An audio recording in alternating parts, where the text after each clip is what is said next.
সারাদিন উপাস করে সূর্যাস্তের সঙ্গে সঙ্গে রোজা ভাঙ্গা বা খোলার উদ্দেশ্যে কিছু খাওয়াকে ইফতার বলে।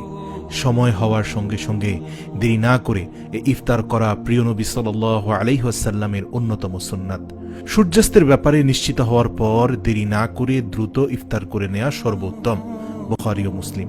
প্রিয় দর্শক, আজকে আমরা জানার চেষ্টা করব রাসূল সাল্লাল্লাহু আলাইহি ওয়াসাল্লামের অত্যন্ত গুরুত্বপূর্ণ একটি সুন্নাহ সম্পর্কে। প্রতি রমজানে আস্তাগফিরুল্লাহ পাঠ করুন, তবে পড়ার সময় মনে মনে নিজের গুনাহের জন্য লজ্জিত হন।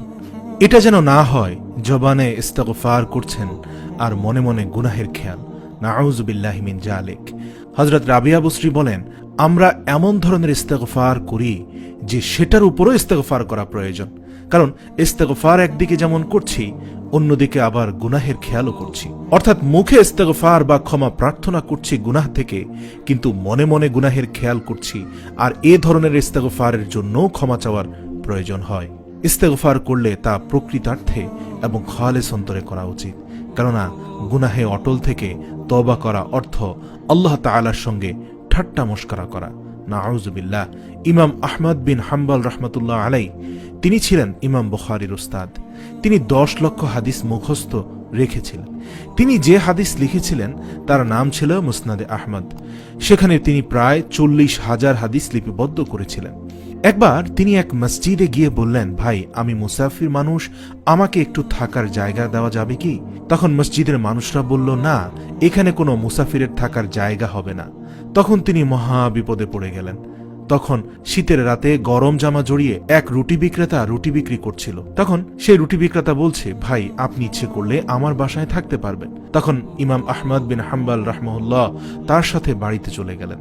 তখন রুটিওয়ালা সকালে রুটি বিক্রির জন্য রুটি বানাচ্ছে, সংরক্ষণ করছে, আটার কাই তৈরি করছে, আবার রুটি বেলছে। প্রতিটি কাজের ফাঁকে ফাঁকে বলছে, আস্তাগফিরুল্লাহ, আস্তাগফিরুল্লাহ।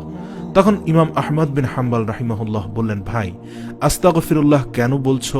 আরো অন্যান্য তাসবিহ তো আছে।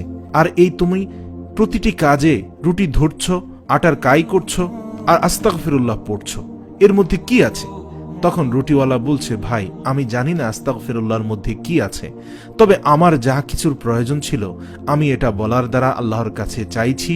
আল্লাহ আমাকে সব দিয়ে দিয়েছেন বা আমার সব দোয়া কবুল করেছেন, কিন্তু আল্লাহ একটি আশা আমার এখনো পূরণ করেন নাই। তখন ইমাম আহমদ বিন হাম্বল রাহিমাহুল্লাহ বললেন, ভাই, তোমার ওই আশাটা কি ছিল যা আল্লাহ তাআলা এখনো পূরণ করেন নাই?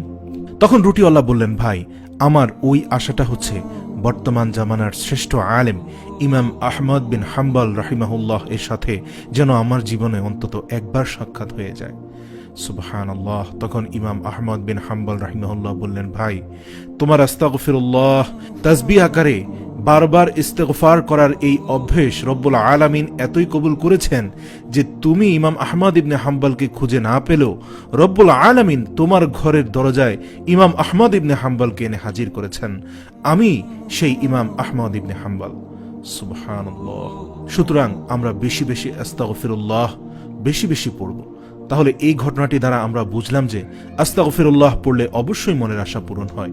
সেটা বড় থেকে ছোট সমস্ত আশাই তার পূরণ হয়, সমস্ত মনের আশা পূরণ হয়, সমস্ত মনের ইচ্ছা পূরণ হয়। সহিহ নিয়তে ইস্তিগফার পাঠ করলে আল্লাহ করুণা ও দয়া করবেন। কারণ আল্লাহ তাআলা সূরা নিসার 110 নং আয়াতে বলেন, যে গুনাহ করে কিংবা নিজের অনিষ্ট করে অতঃপর আল্লাহর কাছে ক্ষমা প্রার্থনা করে সে আল্লাহকে ক্ষমাশীল করুণাময় হিসাবে পেয়ে যাবে। সূরা নিসা আয়াত নম্বর 110। হযরত আবু হুরায়রা রাদিয়াল্লাহু তাআলা আনহু থেকে বর্ণিত, তিনি বলেন, রাসূলুল্লাহ সাল্লাল্লাহু আলাইহি ওয়াসাল্লাম ইরশাদ করেছেন, মুমিন ব্যক্তি যখন কোনো গুনাহ করে তখন তার অন্তরে একটি কালো দাগ পড়ে যায়। তারপর সে যদি ফিরে আসে, গুনাহের ইচ্ছাকে মন থেকে বের করে দেয় এবং ইস্তিগফার করে, তাহলে তার অন্তর পরিচ্ছন্ন করে দেওয়া হয়। যদি আবার গুনাহ করে তাহলে এটি বাড়তে থাকে। অবশেষে গুনাহগুলোর কারণে তার অন্তর কালিমায় আচ্ছন্ন হয়ে যায়। বস্তুত এটি আলোচনা করে পবিত্র কোরআনে ইরশাদ হয়েছে, কখনো না, বরং তারা যা করে তাই তাদের হৃদয় মরিচা ধরিয়ে দিয়েছে। সূরা মুতাফফিফিন আয়াত 14। হযরত আনাস ইবনে মালিক রাদিয়াল্লাহু তাআলা আনহু থেকে বর্ণিত, প্রিয় নবী সাল্লাল্লাহু আলাইহি সাল্লাম ইরশাদ করেছেন, আমি কি তোমাদের জানাবো না তোমাদের রোগ কি এবং তার ঔষধ কি? তোমাদের রোগ হলো গুনাহ আর ঔষধ হলো ইস্তিগফার বা ক্ষমা প্রার্থনা করা। তাই প্রিয় বন্ধুরা, আমরা বুঝলাম যে আস্তাগফিরুল্লাহ দ্বারা আল্লাহর ক্ষমা এবং করুণা পাওয়া যায়। এর দ্বারা মর্যাদা বৃদ্ধি পায়, মনের আশা পূরণ হয়। আল্লাহ আমাদের সব সময় বেশি বেশি আস্তাগফিরুল্লাহ পড়ার তৌফিক দান করুক। প্রিয় দর্শক, মুসনাদে আহমদে রয়েছে রাসূল সাল্লাল্লাহু আলাইহি সাল্লাম নামাজ শেষে 3 বার আস্তাগফিরুল্লাহ বলতেন। তবে এই আস্তাগফিরুল্লাহ, এই ইস্তেগফার কবুলিয়তের এবং মনের আশা পূরণ করার সবচেয়ে ভালো ফলাফল পাওয়া যায় যদি আপনি ইফতারের আগে এই ইস্তেগফার অন্তত কমপক্ষে 11 বার পড়েন। ইফতারের আগে ইফতার সামনে নিয়ে তাসবিহ, তাহলিল, তওবা, ইস্তেগফার আল্লাহর কাছে অনেক পছন্দনীয়। ইফতারের সময় আল্লাহ বান্দার সব চাওয়াগুলোই পূরণ করে দেন।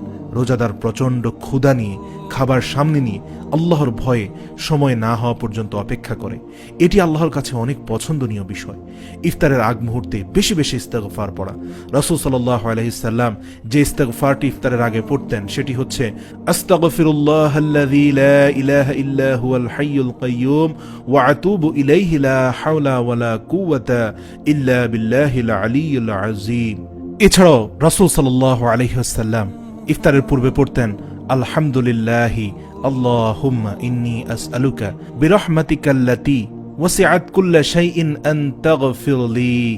অর্থ, সব প্রশংসা আল্লাহর জন্য।